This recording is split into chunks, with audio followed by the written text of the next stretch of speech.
How's the house hunting going? Not great.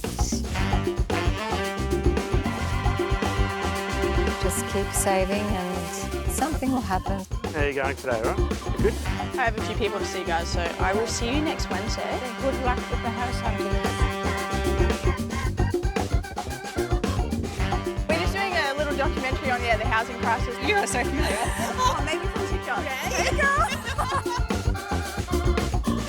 Can I ask you a couple of questions? You can answer. I can't answer. I like to call myself a content creator.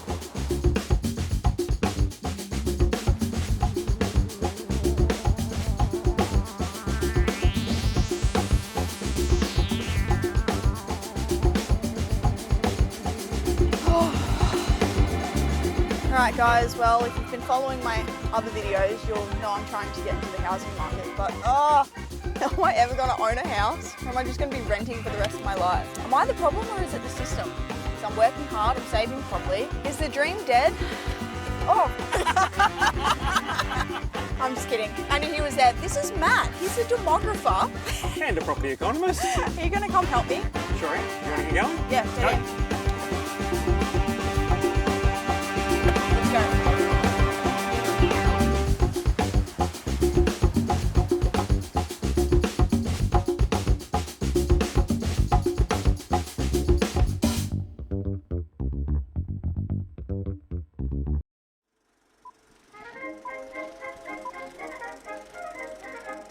Homes, magic word. But words won't build homes. As the endorsed Democratic candidate for Lane Cove, I maintain that after the war, every citizen should be able to acquire a home of his own. What do you think of the park? Well, we loan up to 90% of the total land and house value. Oh yes, they may have to wait, but their turn will come. They'll know the thrill of a home of their own, for that is their birthright. Those property listings were actually insane. Like, I have no idea how anybody can get into the market at the moment. They were just so expensive. And I naively thought that when I left high school, I could just get a job, save money, and I'd be able to own a home, but it's just not looking like that. No, it's not. But you know what? As a demographer, we study these trends. We've studied them in the past and we study them into the future. And our job is partly to try and predict where things will go. And it's we got to the point now where it's getting really tough for first home buyers. So what does the great Australian dream look like? Feels dead. Well, yeah, I guess it probably does if you're looking at just a house, right? Yeah, because when my parents bought their home, it was in the 90s, and they were on a dual income of around $80,000, but their property cost around $80,000, and you just can't do that anymore. Yeah, good for them, right? I have a decent deposit, as everybody's telling me, but then they're just saying you're not earning enough, and I'm in the median price bracket, so I'm like, it just feels like something's wrong. It is tough out there. If you earn $90,000 a year, it would mean that your average house price now of over $1 million is going to take you the best part of 13 years to save. The prime of my life. The prime of your life, right? And once you save the deposit, that probably won't give you the loan because you won't be able to service the debt. Is that meant to be good news about? That's not good news. Okay, tell me some good news, Matt. I have got someone that is going to help you try and answer some of your questions. Awesome. Should I pull up here? Yeah, just here, big man. All right, well, thank you, Matt. No worries. Go get yourself a coffee, Matt, and I'll catch up with you later.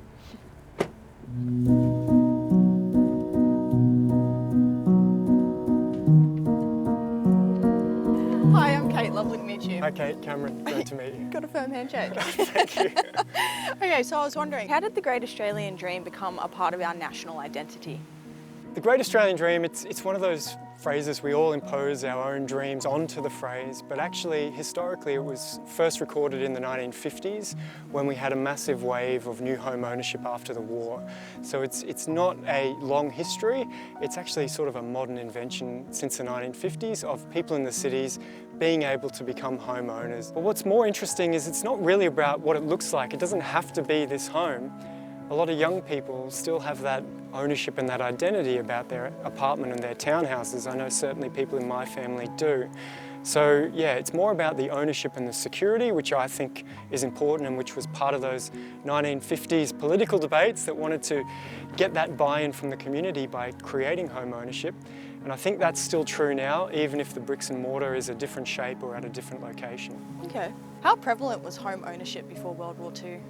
So before the Second World War, home ownership was more common in the regions and in the country with small farmers, but in the cities was pretty low. 45% roughly is the best guess before the First World War.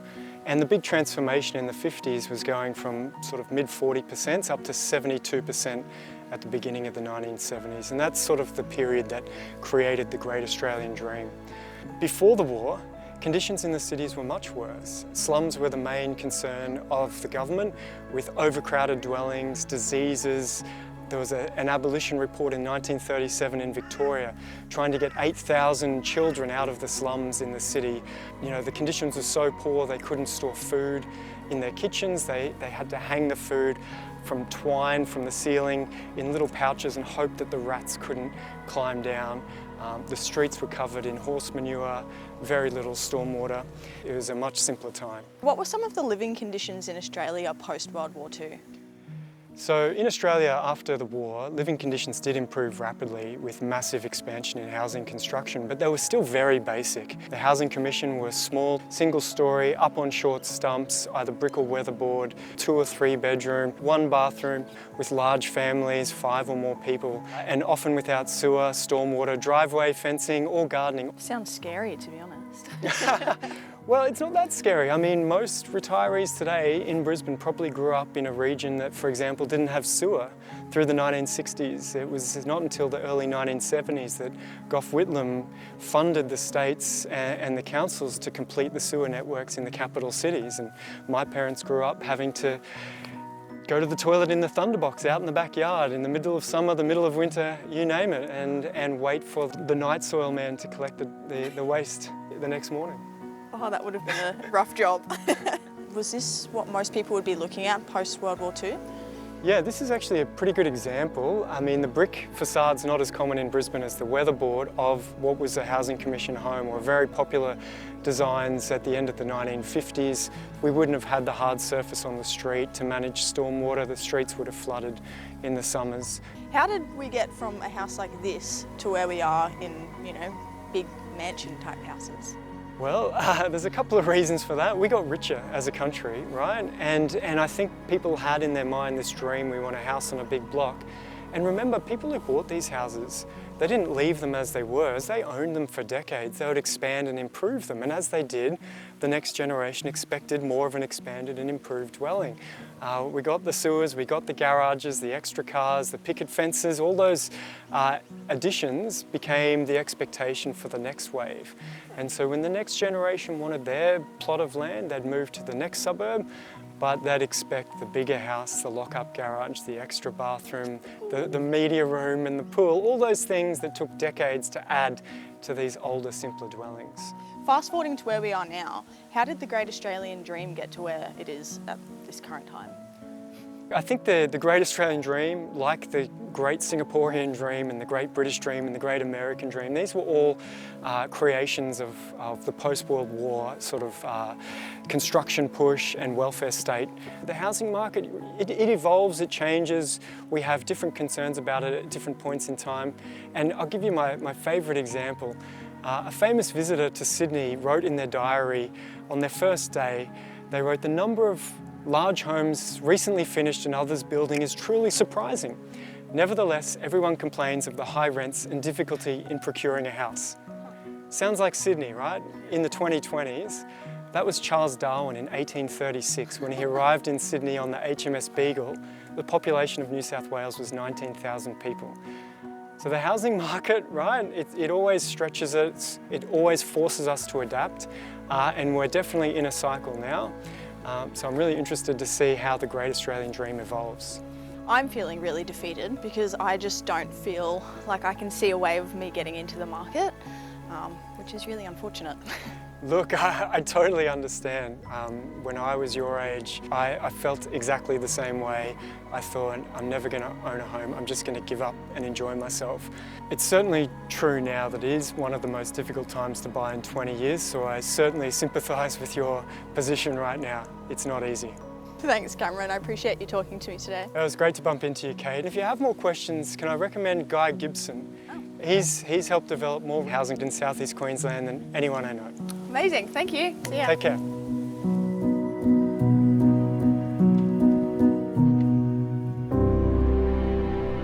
Oh, hello. Hi. I'm Hi. Kate. I'm Guy. How are you? Good, thank you. Good to meet you. Nice to meet you. Yes, likewise. So, let me tell you a little bit about myself just to start.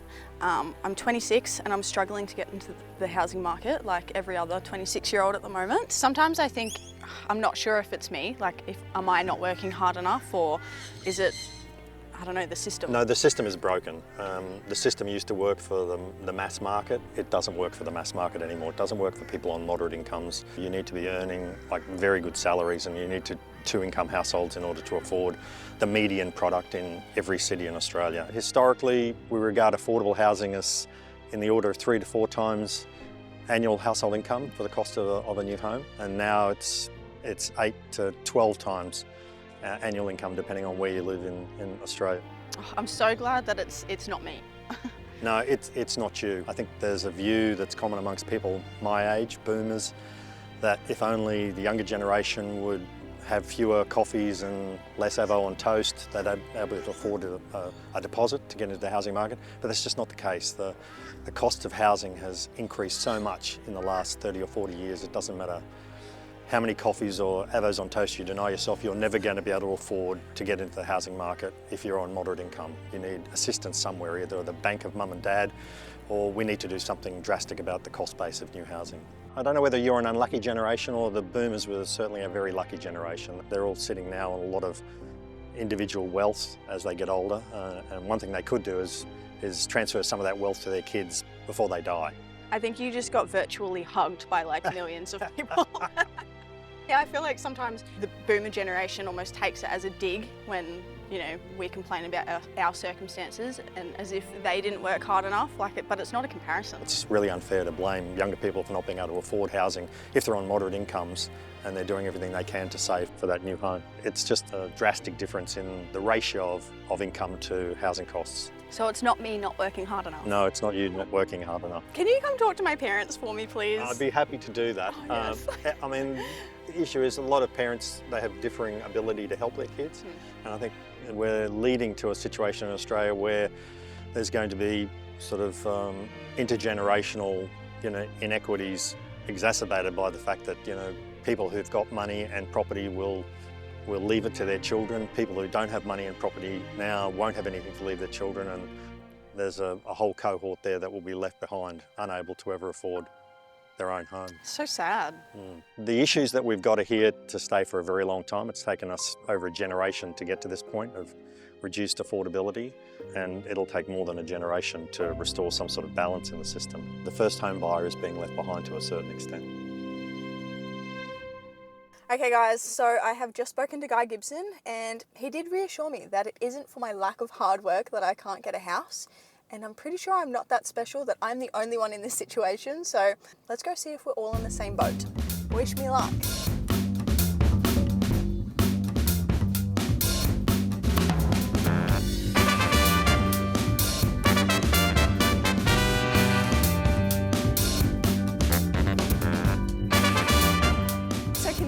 Name, age, and what do you do for work? My name's Phoebe. I'm just turned 30 and I'm a kindergarten teacher. So do you think the Great Australian Dream is broken, or do you think it's still achievable for most people? It's just not achievable. Yeah. It's really not. I think it's definitely broken. Yeah. I don't think it'll change. I think it's just going to keep getting worse. I think it's destroyed.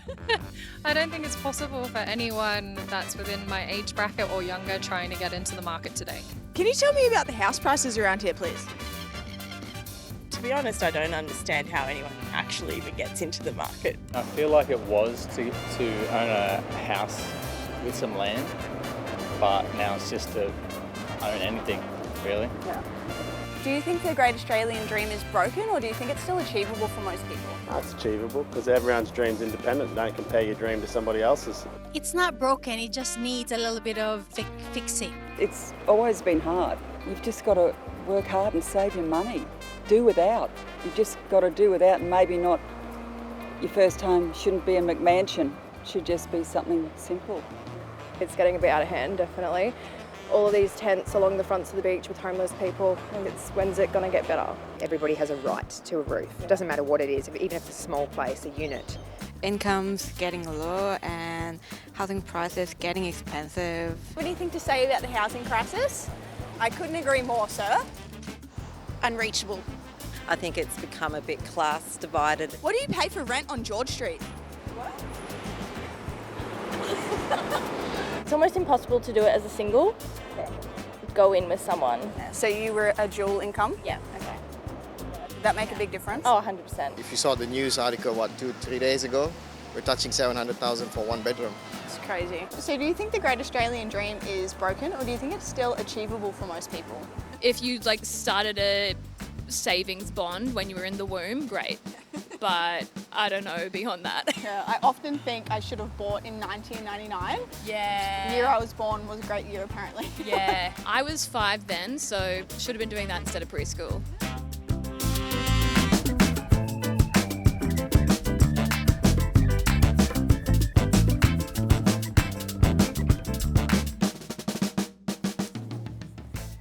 It's good to know that we're not the problem, but I want to find out how it all went so wrong. So next stop is people in the know. Is there anything you guys want me to ask them? Let me know. Okay, Too old. No way. Do you think that the Great Australian Dream is dead? I don't think it's dead. It might be on life support. I mean, the point is it's drifting, isn't it? And the stats speak for themselves. Property prices and how much they've grown over the years and the extent to which property prices have outmatched income levels, it's incredibly challenging.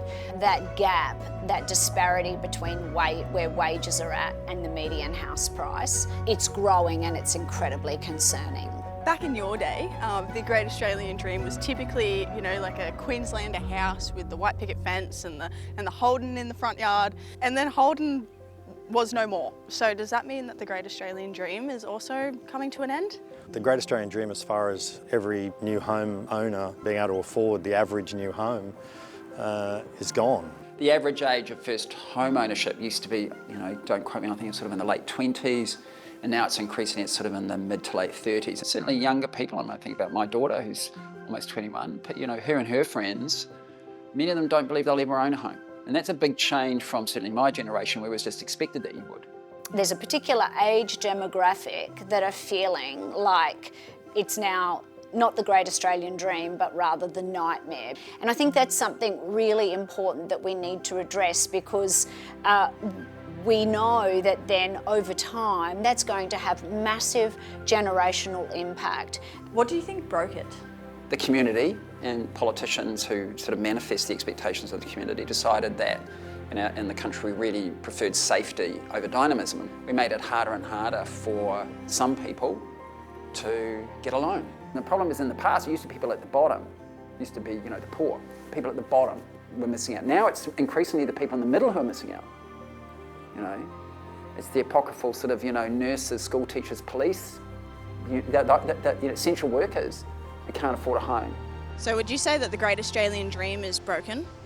I think it is broken, and I'm not too sure if it's broken beyond repair or not. No, I think it's broken. It's morphed into something, and I don't know how much longer it's going to be sustainable. Can you tell me why you think the Great Australian Dream is broken? Well, it's just that everything's becoming so much more expensive. Why do you think it's broken? What we have at the moment is a situation where we've got enormous demand and we simply don't have enough supply. So I think all roads, in my view, lead back to supply. Supply, supply, supply. If you think about simple economics, supply and demand, the reality is in Australia we don't have enough supply. It's a complicated system that we've built. And of course a lot of that stuff is affecting the borrowers, but actually it's also affecting the builders and developers and the people who want to get out there and build new homes. Because they're seeing the other side of it, right? Because, you know, the cost of land, building, the time it takes to get permits done, the time it takes to get approvals put in place, that just adds to the cost of new housing. And that's just driving up prices all the time. So I think those are the things that I think are not well understood by people.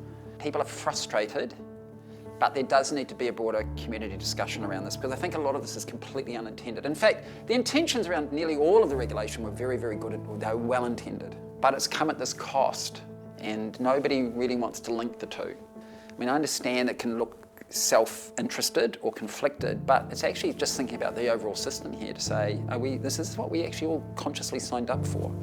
So the great Australian dream is dying. Well, I think it's still alive in the sense that it's still a dream. People believe in it, and I think we need to respect that people have a legitimate right to aspire to owning a home of their own. It's not something that should be denied a whole generation simply because we've mismanaged the policy and financial settings. We need to look at ways of how we can restore that dream to young home buyers. If we just extrapolate where we are now, and you know, there's obviously all else being equal, and that's an easy thing to say, but all else being equal, there probably won't be that great Australian dream probably won't exist in 20 to 30 years, because you know, at the moment we're already getting to that breaking point where lots of young people have opted out and basically think I'll never own a home, and you know, that will probably only get worse if we don't do something about it. And then you start to think about what are the social implications of that. Obviously there's issues about housing and all that other stuff, and that's really important, but just think about social cohesion when, you know, for lots of young people say, hey, I don't believe in the system anymore. I'm not invested, I don't care about the local community and, you know, things. That starts to have all sorts of social ramifications, which I think are really difficult. Hello. Hello. Lovely to meet you. Lovely to meet you. I'm Kate. I'm Simon. Have a seat. Thank you. I'm trying to get into the housing market and I'm struggling. I'm trying so hard, but I feel like I'm losing a bit of faith. So I'm hoping you can maybe help me get some answers. Let's run some numbers, Kate, and see where we're at. We just need to get a couple of personal details. I hope you're comfortable with that. Perfect. So how much deposit are you working with at the moment? Okay, so I've got 60,000. 60. Well done. Congratulations. Let's put that in and see how we look. You work for yourself. How much do you earn a year, Kate? I'd say roughly around $80,000. $80,000. Great. So looking at the numbers, on your deposit side, it's really good. So you're looking at about $750,000 would be your maximum purchase price on your borrowing. On the income side, we're a little bit short at the moment based on that income, sorry. No. So does that mean that I could borrow $750,000? So your deposit would support a loan about up to a maximum of $750,000, but on that current income, it's around a borrowing amount of around $440,000. Yeah, so basically what you're telling me is I'm going to walk away and buy a tent for $450,000. That's what I can afford. Potentially, it's just finding somewhere to put it now, Kate. Oh no, that's going to be an extra $300,000. Yeah. I'm going to be living in a glorified shed. If I'm looking for a house, like in my area, it's around, the base price is around $1 million. Well, let's have a look what we'd need to earn to be able to get you up to that $1 million house. Okay. So we'll run a couple of hypotheticals here and we'll just play with some numbers until we can get pretty close for you on where we're looking at. So you'd need to get about an $87,000 deposit to cover that. That's crazy. That's the amount that my parents paid for their house, and that's what I have to put down as a deposit. It is, yeah, just to get up to that $1 million mark. Oh, even you're shaking your head. Oh. Yeah, it's tough, Kate, and I take it personally, trying to get you into a home. That's my goal. I appreciate that. So we're going to have to literally double that income to about $170,000 to make that work on the type of numbers to get to $1 million purchase price. So it's a little way away. Okay, so if I can't get the $1 million house, what would I need to get a $650,000 or $700,000 property? Like, I just want to get in. Yeah, sure. So if we were looking to get around that $650,000 purchase price, we're going to be looking at around $100,000 income, so you're not too far off of that one. Okay. So, and your deposit size is really close. We could get very close with that. So you need about $65,000 to make that one work at that sort of income. Close. So yeah, it's a little closer than $1 million for your first one. And a lot of people, they do have to start with something smaller, Kate. Yeah. What other options do I have? I guess a couple of them would be to stay at home with mum and dad for now and just continue to save and build on that income. Or else you could look at moving, Kate. A lot of people move a little bit further from town. I'm not sure if you're able to do that with your line of work at all, but if you could, then there's certainly some cheaper housing options out there. The other option is if you've got anyone else that you could buy something with and combine your deposits and your incomes, and then potentially you could get something a little bit bigger and buy together would be another option. All right, well, thank you. That gives me some idea of where to go from here. Yeah, sorry it's not better news today, Kate, but I guess the big thing is you've already shown you can save. Yeah, that's it. So continue on that journey and keep saving and look for that little bit extra income, and that will really help you. Well, thank you, Simon. Thank you very much. Thank you so much. Lovely to meet you, Lovely Kate. meeting you.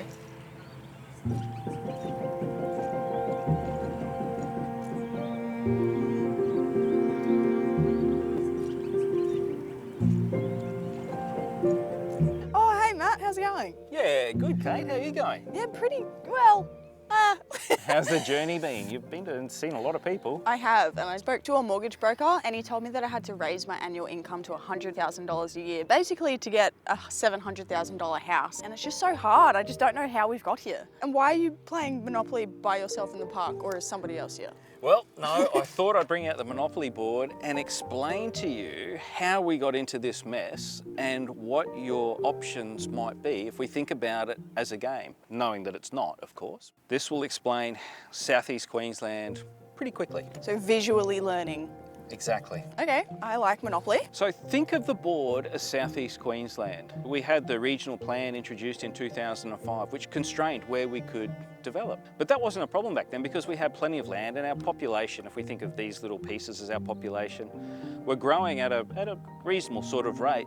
We could supply the housing. We had enough houses really for everyone. But by the time we hit the sort of 2020 when the pandemic had come, we had the issue of 1.5 million Australians living overseas. Well, they all came back from the pandemic. So we put more and more people onto the board very, very quickly in the space of about, realistically, 12 months, which would have required at least another 300 to 400,000 homes that weren't built. We then put a lot of pressure on our housing infrastructure, which drove that price up to that sort of 12 times earnings. So not only that, we had the supply chain breakdown, which meant that we couldn't build as quickly as we needed to, so the costs went up in that. And then not only did all of those sort of things work against you, thinking about Monopoly as, you know, to own as much as you can means that you become more and more wealthy, right? So there's a Generation X, so the demographic side of things is that your building and loan matures, so you now own your property, which means you actually don't get the tax advantages that our tax system works for you. So that generation is now saying, well, you know what, I've got an income tax refund because I've had to go and buy more properties to gear up, right? And the other side of that demographic thing too is that the baby boomers, which are probably the wealthiest generation that Australia's ever seen to date, you know, they're starting to pass away. So there's an inheritance that comes to Generation X that is now able to buy more property or more shares, so they're becoming wealthier. So the system in some respects is broken, but we've got smarter and there are more options for you to look at than just a house. The first homeowner's dream is not dead just yet. Well, that sounds good. It's like the only nice thing you've said all day. I hope this has helped. I know the great Australian dream was the big house on an 800 square metre lot, but realistically, it's going to be a challenge for most first home buyers. However, there are so many more options in the housing market than just a house. I'm going to be looking at everything, Matt. But thank you for giving me a good idea. I like being a visual learner. This was very helpful. Have fun playing by yourself. I don't know. See you, Matt. See ya.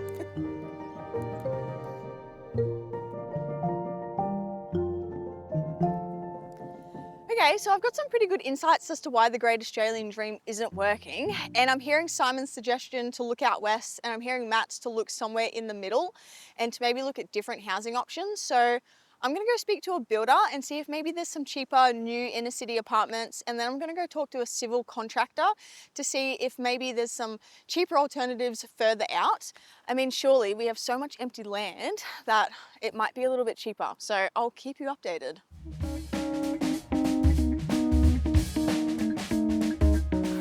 Michael. Oh, hi Kate, how are you? Good, how are you? You got me out of working. Thank you. So I'm having a little trouble getting into the housing market, and I hear you're somebody I should probably talk to. Can you tell me how much it actually costs to build an apartment? The average price of these apartments at a cost level is over $1 million. Yes. Oh, okay. So you can imagine what I need to charge you for you to come into this project, for me to have a reasonable margin to repay my equity, my debt, my bankers. Hey, what's your budget? It's a bit sad. I've got $650,000 to spend. Look, unfortunately, Kate, there's nothing here at your price point. And I have to say, most of the new apartment projects in Brisbane are well out of reach of the new first home buyer. It wasn't the same when I was your age. If you're trying to get into the housing market today, you personally, what would you do? Oh, gee, Kate, it's a really, really hard question. I mean, in all seriousness, you might need to go regionally. Yeah, okay. This is probably going to hurt my feelings, but how much was your first home? And when did you buy it? $87,000 in Toowoomba about 30 years ago. My wife and I earned about that amount of money at the same time, so it was 1-to-1 wages versus house purchase. Can you just hold that for a second? Now, Kate, I'm sure you're going to get there. You look like a hard-working, smart girl, so just keep chipping away, mate. You'll get there. Thank you so much. I appreciate that. No worries. Need all the support we can Lovely get. meeting you, Kate. Lovely meeting you too. Thank you. Hey, Hey, Ray. how are you? Good, how are you? Very well, thank you. So I've heard you can help me with my problem at the moment. Yeah, so they say. What are you in the market for? Literally anything, just not a tent, preferably. No, I'm just struggling to get into the market. I feel like I've just been priced out of everything. First home buyer? Oh yeah. Some people have told me to head inland because they think it might be a better way for me to get into the market because housing might be cheaper. What do you think about that?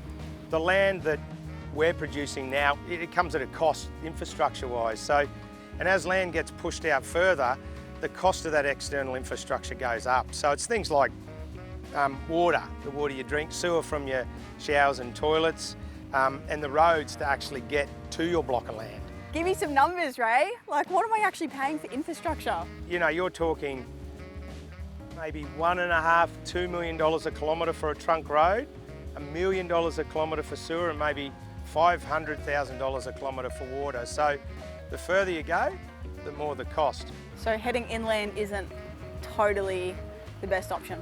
It's not always the best option, and I think there's some great properties. Can you tell me what the best option is? There's a great properties a lot closer. We've seen over the last few years land prices increasing. It's got a lot to do with demand as more people are in the market for housing. Without you guys in the market now, they won't have second and third home buyers. Yeah. We remember when we bought our first home, and we're struggling. We're really struggling to understand how you guys are going to do it, I've got to be honest. All right, well, thank you so much for your time, Ray. I really appreciate it. Well, that sucks. New inner city apartments are too expensive, and it turns out it costs a lot more to build further out than I thought. So, what other options do I have? What other solutions are there to fix the great Australian dream?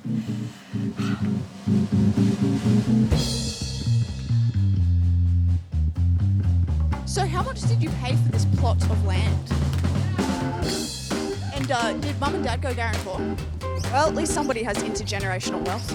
You have kids. Yeah, so what advice would you give to them and to someone like me trying to get into the housing market but struggling? Would you have any advice for people in my generation to get into the housing market? And can you give me any advice to like get into the market? Well, I can give you a loan if you like. That's what I said. Oh, for real? Yeah. Okay, yeah.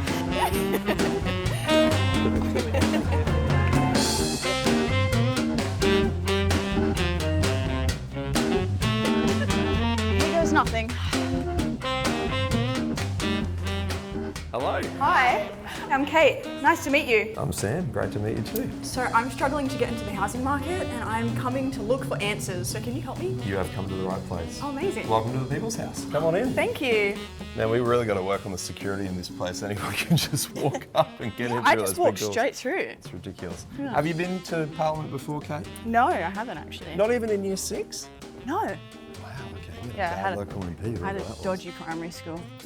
Pull up a chair. Let's go have a chat. What one? So Whichever one many you like. options. That's the Health Minister's chair. Perfect. And I'm in the Police Minister's chair. I'm a healthy person. So you have 2 jobs. What do you do here? I'm just a tour guide, Kate. I wait for people to knock on that door down the front and bring them on a tour and show them around. You're a great tour guide. Thank you so much. Thank you. Give me some advice. How do I get into the housing market? I was, I guess, the last of the generation of young Queenslanders who could live at home while they were studying and save up a bit of money from working a couple of jobs and then buy something that had a 3 in front of it. Advice for now is to take advantage of all the things that are on offer from both state and federal governments, whether it's the deposit schemes from the feds or the shared equity schemes to help you bridge that deposit gap, or the first home owner grants. Be smart about where you're buying and take advantage of all the things that are on offer. The Great Australian Dream used to be, I feel like, owning a nice piece of land for yourself, and I feel like we're redefining it. So could you give me an example of what you think the Great Australian Dream would be? I think it's people being able to achieve what they aspire to, and home ownership is pretty fundamental to that.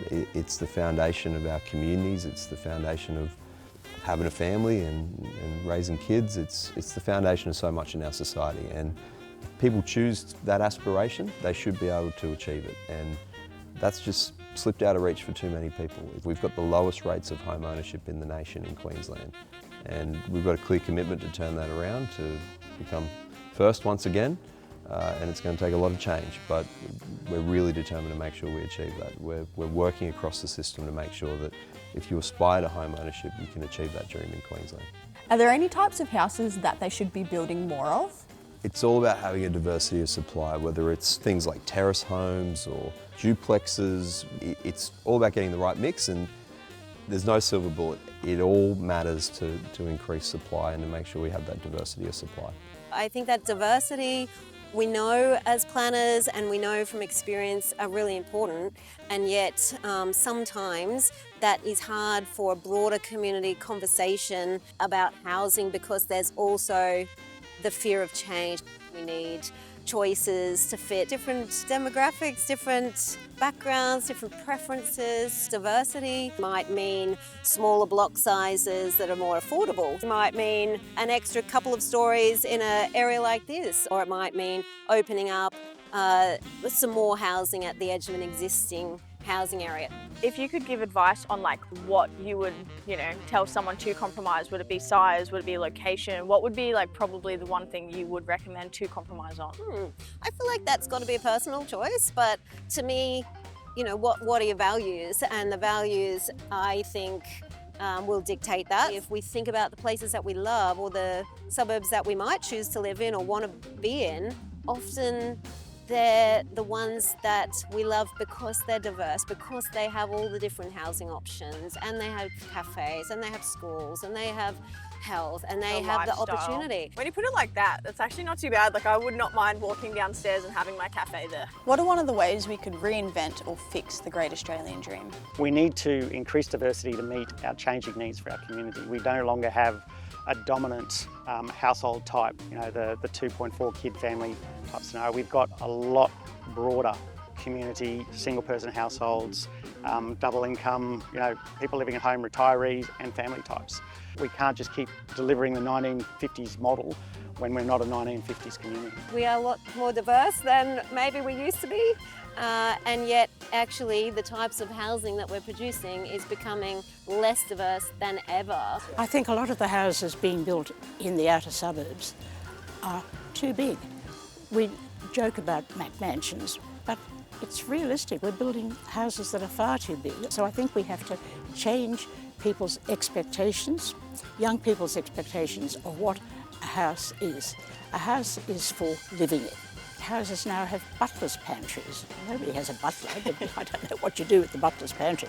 Why does everybody need to have their own bathroom? I grew up sharing a bedroom with my sister in a one-bedroomed house on the Gold Coast. I bet you're close. Well, yes, we fought a lot, actually. We fought a lot about, that's my side, but you've got to adjust to that, and that's a good lesson in living too. If you look around at places like North Lakes, where we are now, the thinking used to be that anyone that settled in this community must all be working in the inner city of Brisbane. Well, we know that's not true. I'm more confident that we'll get back to that notion of the Australian dream through new communities in satellite areas, provided those areas are well supplied with the opportunity for local jobs and local infrastructure. That's the key. If you just look around us at the mix of uses you've actually got in North Lakes, there's housing units over there, we've got hospitality just here, over the back is retail, a shopping centre, over here is healthcare, dental, over the road is education. Right, so that's just within where we're sitting. That's the mix of uses that I think you're going to see more of in the future, and increasingly a recognition that these sort of mixed-use centres are what people are going to be wanting more of. I think the old school thinking used to be you had to separate all the uses. You know, put industrial over here, put residential over here, put schools and hospitals perhaps over here. Shopping centres. Well, everything was modelled on the shopping centre.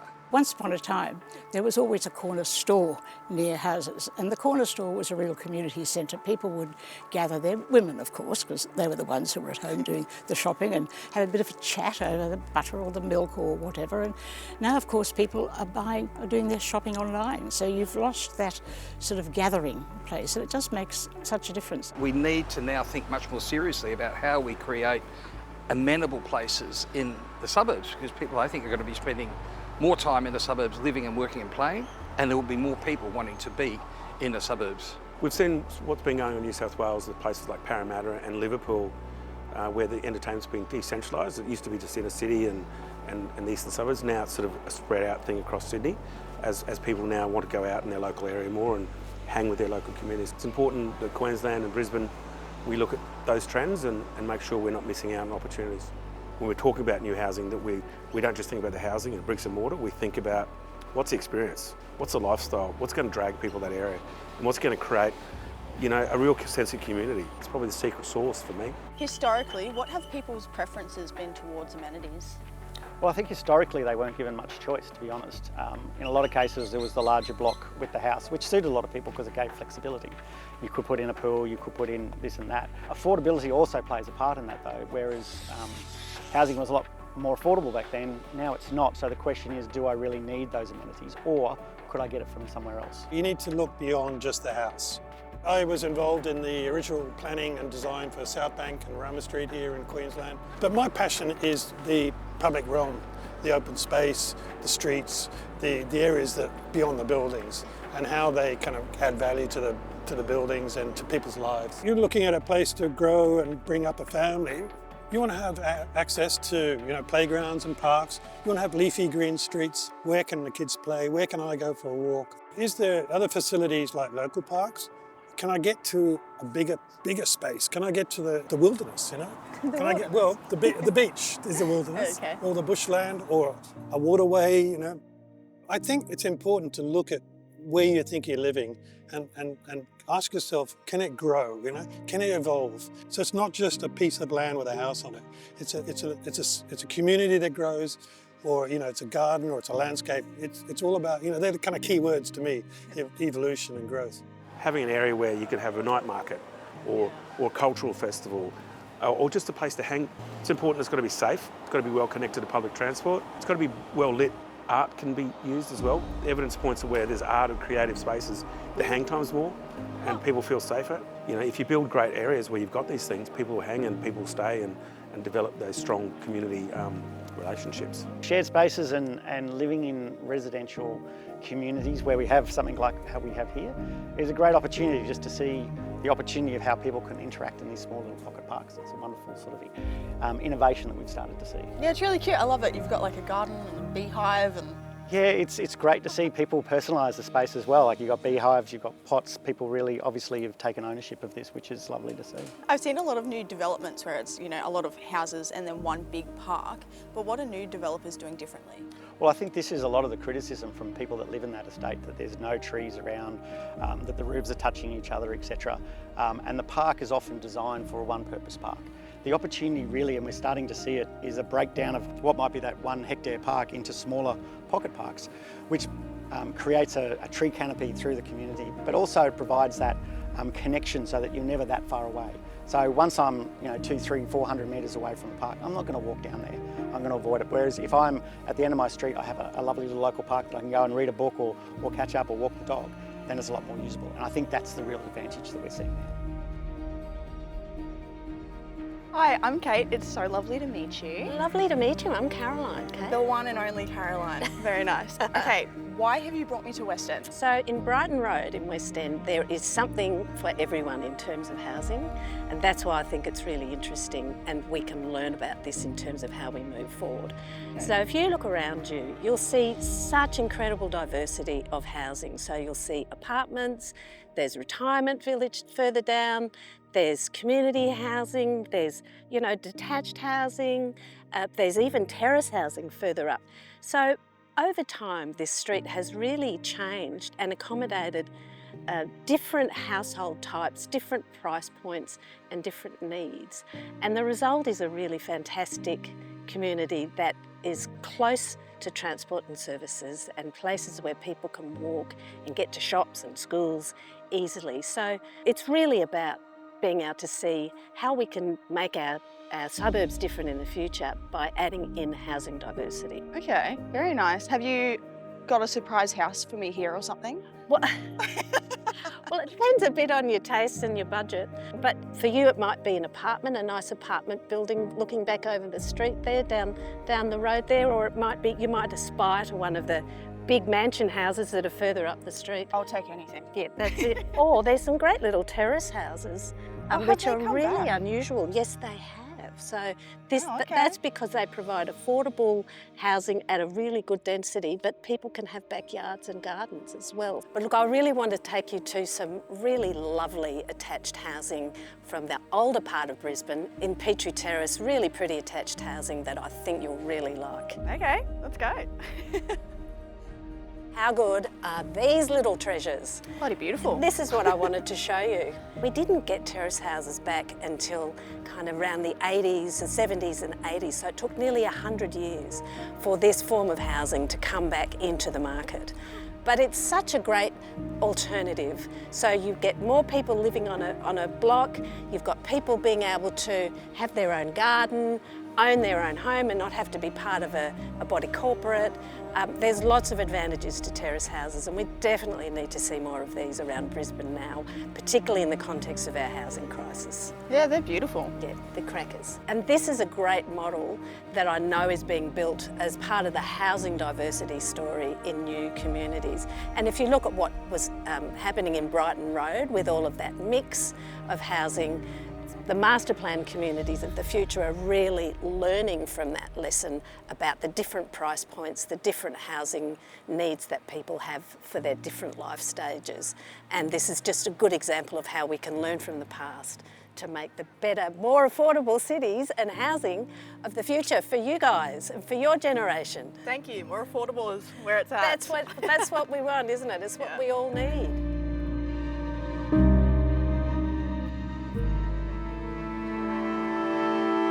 I don't think the Great Australian Dream was lost. I think it just needs kind of reimagining, bringing back in. We all need to understand that home ownership is something that shouldn't just be available for a select few. And if we're serious about wanting our children and our loved ones to have a home and to be able to realise their dreams of home ownership, we all need to play a role in that and be more forward-thinking and open-minded about what our communities and our streets look like. If we were filming this in 20 years' time, what would success look like for the Great Australian Dream? As long as we keep home ownership rates up, and I think that's the thing people identify with, for the security, for the status, for all those things, I think if we keep that up, that's success. What it looks like physically, it's going to radically change. Our cities have been changing continuously, and so the Great Australian Dream might not be this house from the late 50s, it might be a great townhouse, it might be totally different, but I think success means keeping home ownership up in some form. I think the challenge is to make sure that the new Australian Dream captures what I think the new generation feels. That new generation wants to be connected to nightlife, connected to restaurants, bars and cafes and have parks because, let's face it, the old Australian Dream doesn't exist anymore. I want to have a house that has a good lifestyle around it, but at the moment, I'm a bit broke, so I'm just currently looking at houses, not so much the surrounding. You have the power. You can ask for these things. You can ask for community spaces. You can ask for community gardens. You can ask for, as well as green spaces and playgrounds, you know, bikeways that link up. Not just one bikeway, a whole network of bikeways and walkways. So you can go out anywhere in the morning and explore the landscape. When we did these designs here, There were many ideas that didn't make it, but they came on later, you know, so you've got to start somewhere, and it often starts with you just asking. What do you think's scarier, playing for a full packed out stadium or going to a auction on Saturday morning with 30 other people? I imagine an auction would be scary. Playing gigs easy. That's so hard for young people. You know, even getting accommodation, the rental market's even tough. So I absolutely have sincere fear for what that looks like, but I also have a lot of hope. You know, the fact that we're talking about it brings hope and brings change. My happiness is slowly creeping back. Good. I like how you brought that in. I myself love a small commute. Everyone does. Yeah, And that's it. even in the future, you imagine you could walk or cycle to places like this if you live quite close to it. So you don't even need the car. Well, my argument is we ought to look to those places in the world where they're developing new communities with mixed-use centres like this, but they're still affordable. If you were to give me some advice, woman to woman, what would you say? Don't lose hope. Continue to have that dream at the forefront of your mind.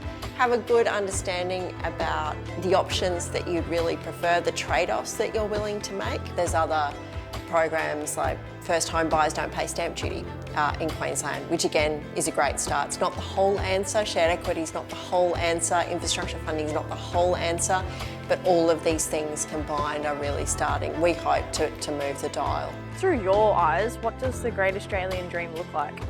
I feel like it's the Great Australian Dream version 2. Like, we're not the same community that we were 100 years ago, and I don't want the same things I even wanted 10 years ago. So let's reinvent it. But I think it's still a fabulous aspiration. It's just, it's got to be what suits you and what suits the person at the time. Different. Not gone, just different. Yeah, good different. Okay. Oh, it's a beautiful spot here, isn't it? Oh, isn't it? Gorgeous. So, darling, how's your week been? Oh, it's been good. It's been pretty crazy. So you know how everybody talks about the Great Australian Dream? Yeah.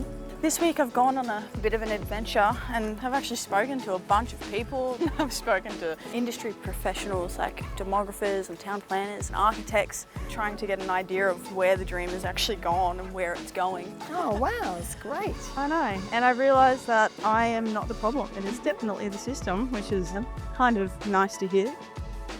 But yeah, I think I'm just going to have to look at something a little bit smaller than I had originally envisioned.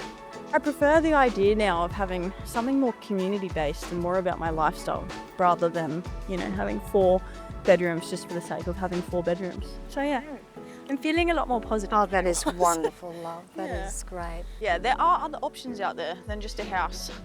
Anyway, I'm hungry. Do you want to go eat? Absolutely. Do you have any of those sausages left? Oh, I think I could rustle up a few. Nice.